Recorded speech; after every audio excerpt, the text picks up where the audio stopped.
நாள் ஒரு மனிதன் யானை பண்ணைக்கு சென்றான். அங்கு பெரிய யானைகள் சிறிய கயிறால் கட்டப்பட்டிருந்தன.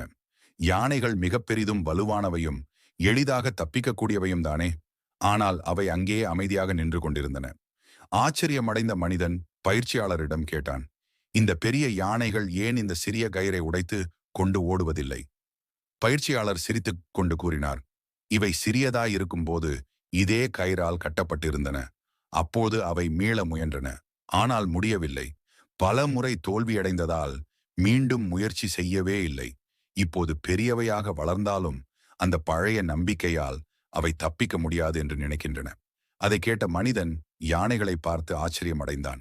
யானைகள் வலுவாக இருந்தும் பழைய எண்ணங்களை காரணமாக தப்பிக்க முடியாது என்று நினைத்தன.